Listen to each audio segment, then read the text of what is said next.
Le jour où j'ai compris que j'étais devenue invisible, personne ne m'a crié dessus. Personne ne m'a insulté. Personne ne m'a demandé de partir. C'est justement ça qui a fait le plus mal. J'étais assise dans la même pièce que mon fils, à moins de 2 mètres de lui.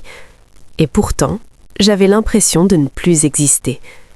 Il parlait, il riait, il faisait des projets, mais plus avec moi. Et dans ce silence, j'ai compris une vérité que je n'étais pas prête à accepter. Mon fils était marié, et moi, j'étais devenue un détail. Je me souviens très bien de ce moment. Nous étions autour de la table, une table que j'avais nettoyée des milliers de fois, une table où j'avais nourri mon fils quand il était petit, une table autour de laquelle nous avions ri, pleuré, parlé de la vie. Ce jour-là, je n'étais plus qu'une chaise en trop. Ils parlaient entre eux, ils se comprenaient avec des regards, ils prenaient des décisions. Et moi, j'écoutais. Pas parce que je n'avais rien à dire, mais parce que personne ne me demandait plus rien. Quand mon fils s'est marié, j'étais heureuse, vraiment heureuse. Je me souviens encore du jour où il est venu me dire « Maman, j'ai rencontré quelqu'un ». Ses yeux brillaient, et quand les yeux de son enfant brillent, une mère ne peut que sourire. Je l'ai encouragé, je l'ai soutenu, je lui ai dit que c'était normal de construire sa vie.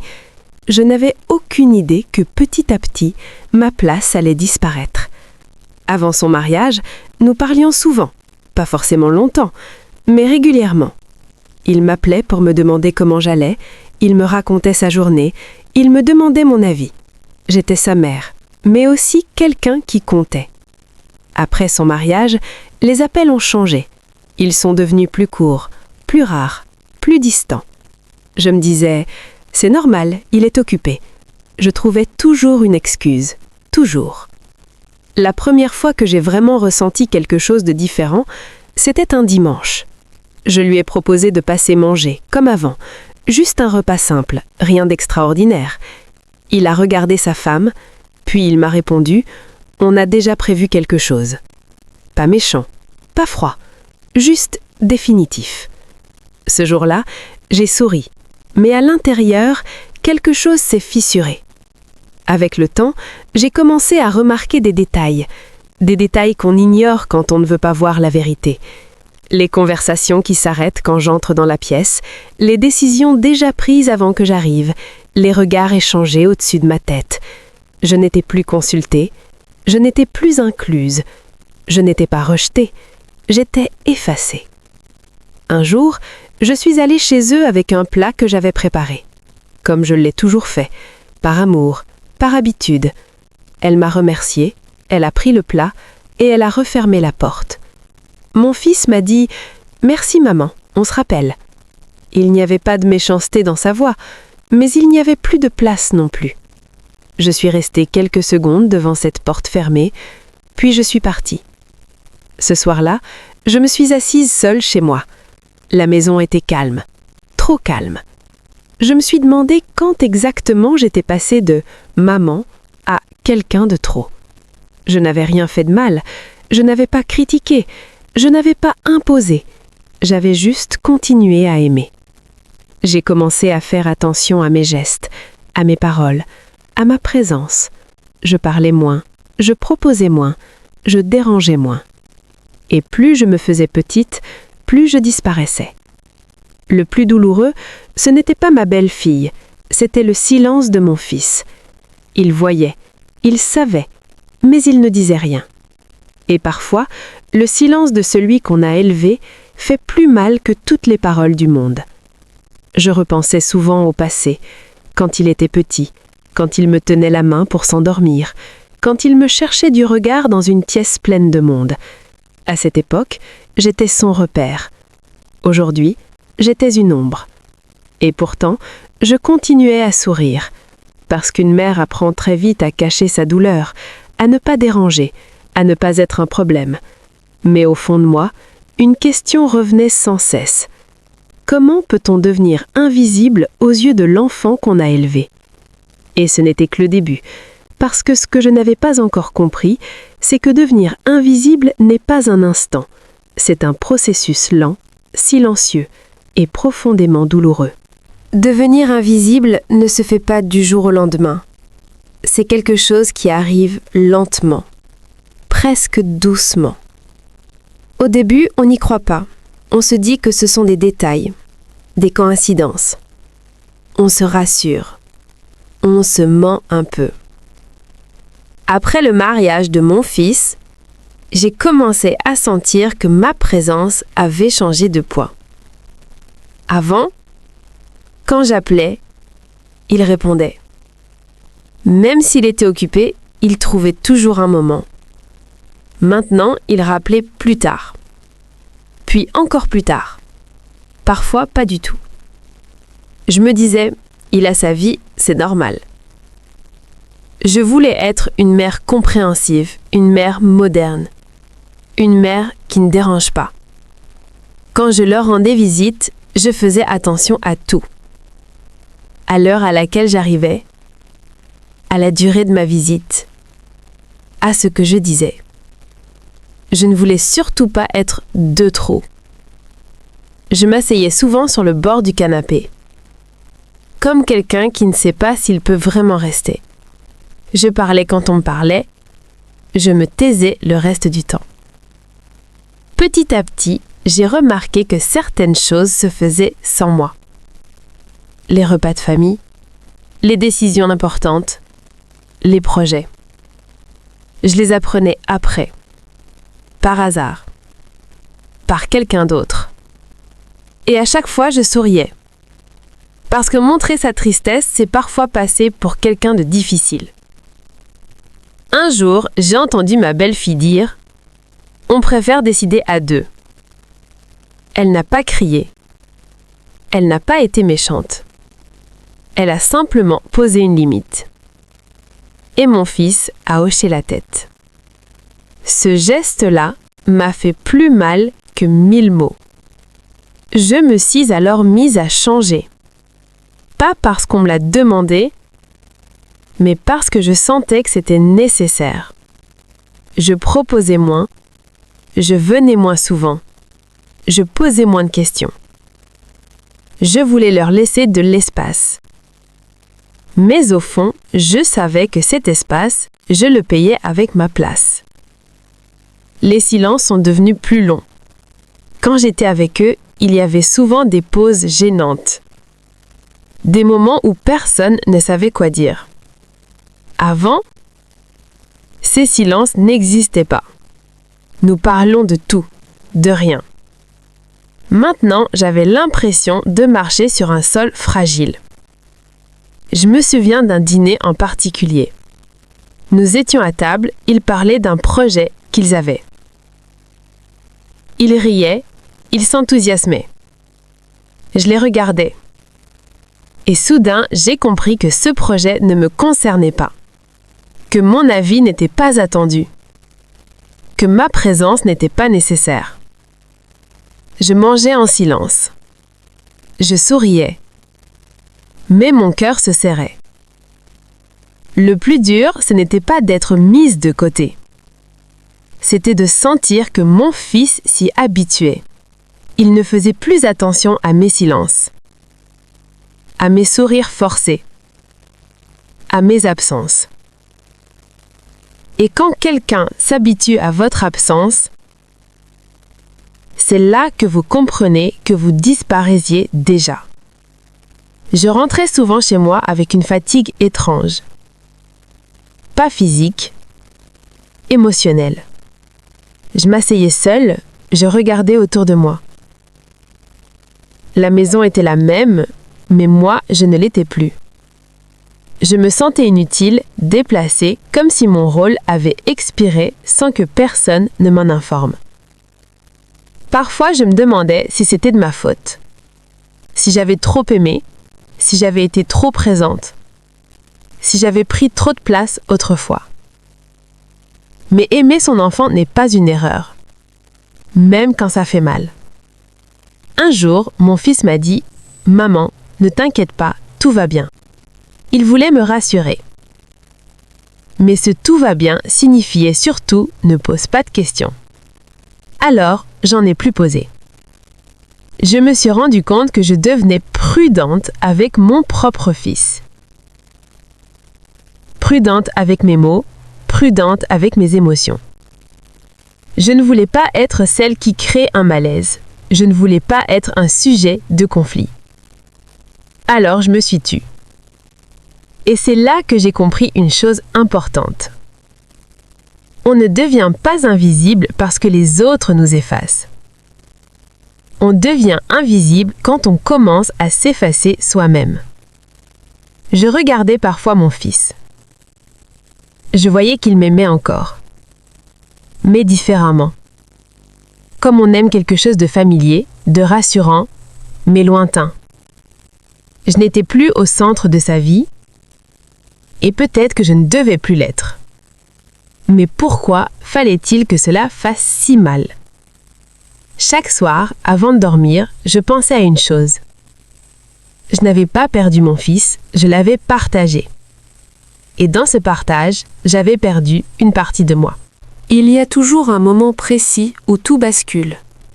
Pas un grand drame, pas une explosion, juste une phrase, un regard, ou parfois l'absence de réaction.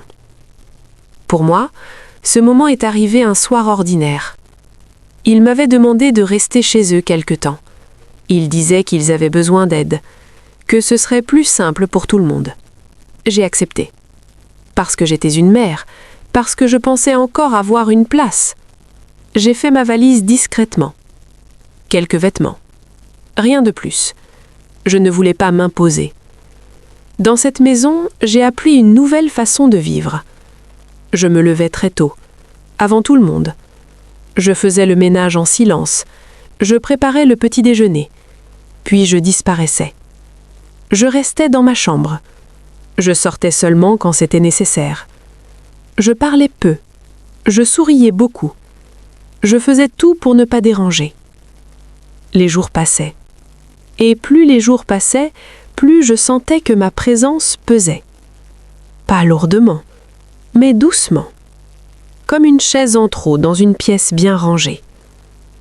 Un soir, je passais devant la cuisine. Je ne cherchais pas à écouter, je voulais juste prendre un verre d'eau. Et j'ai entendu leur voix. Elle a dit calmement « J'ai besoin qu'on ait notre espace ». Mon fils a répondu « Je sais, c'est juste temporaire ». Il y a eu un silence.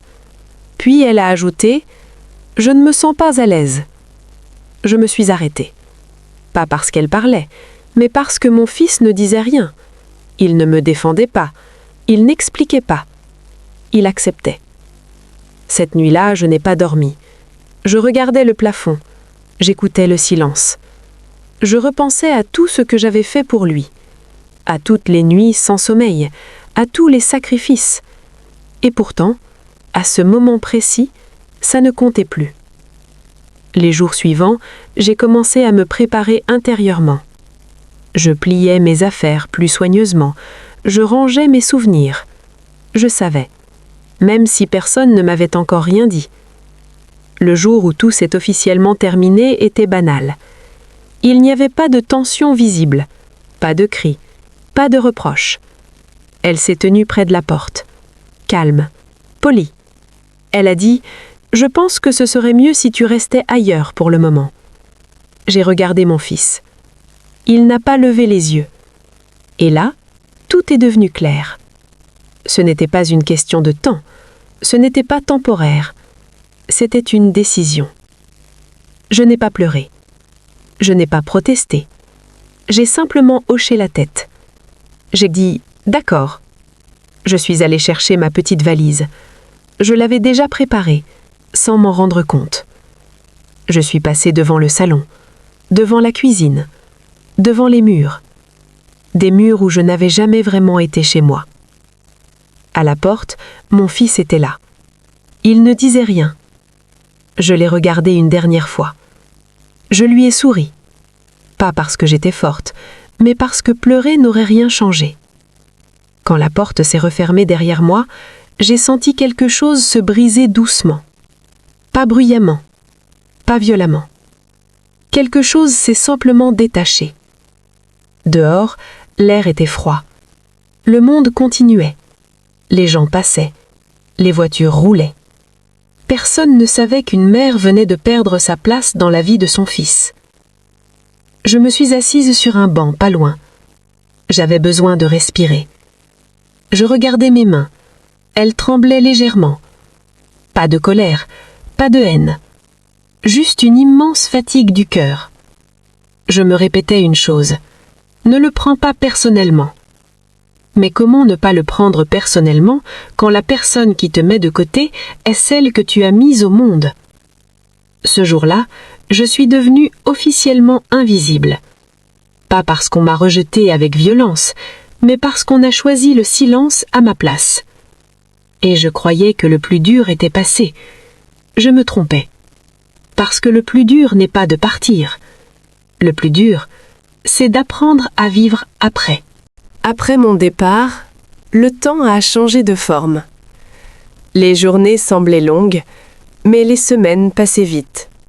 Je me suis installée chez une parente éloignée, une petite chambre, un lit étroit, une fenêtre qui donnait sur une rue tranquille. La nuit, j'écoutais les bruits dehors, des pas, des voitures. Tout continuait, comme si rien ne s'était passé. Mais à l'intérieur de moi, tout était différent. Les premiers jours, j'attendais. Je ne savais pas vraiment quoi. Un appel, un message, quelque chose. Mon téléphone restait silencieux.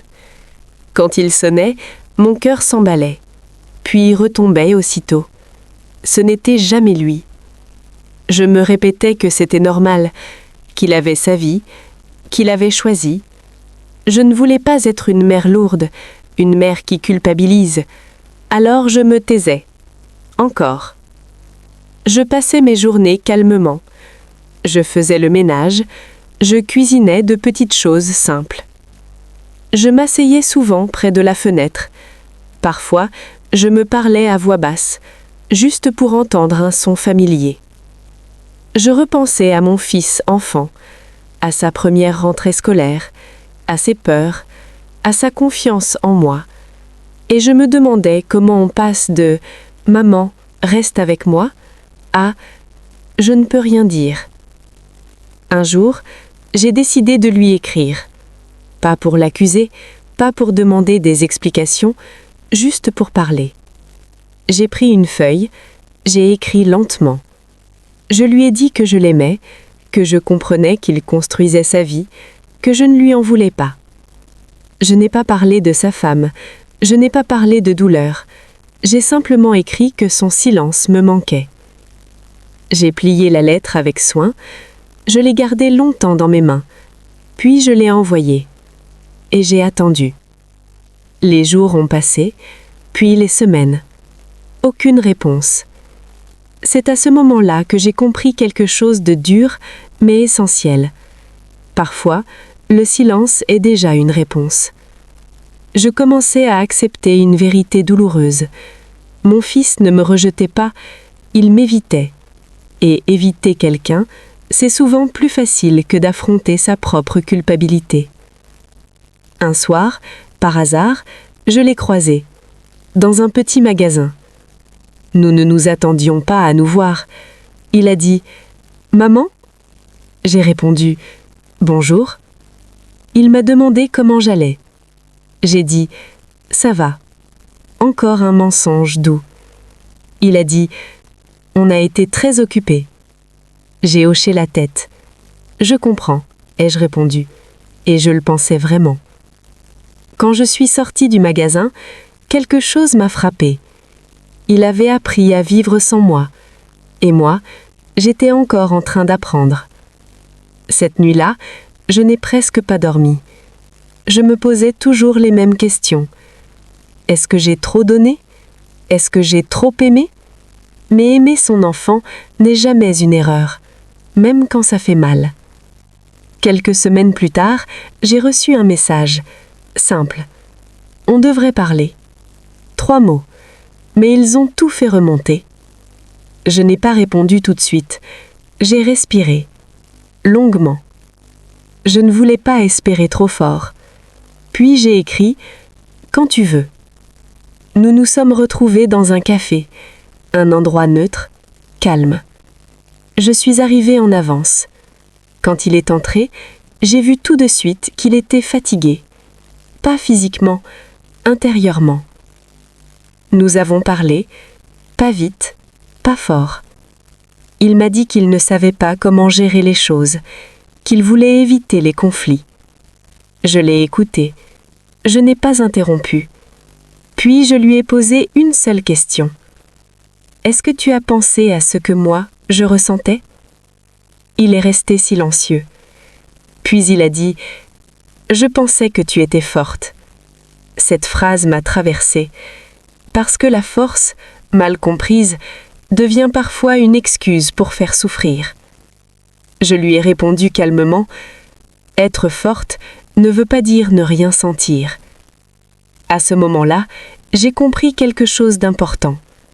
Ce face-à-face n'était pas là pour réparer le passé, il était là pour changer l'avenir.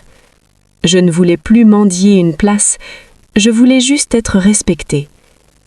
Quand nous nous sommes quittés ce jour-là, rien n'était réglé, mais quelque chose avait bougé.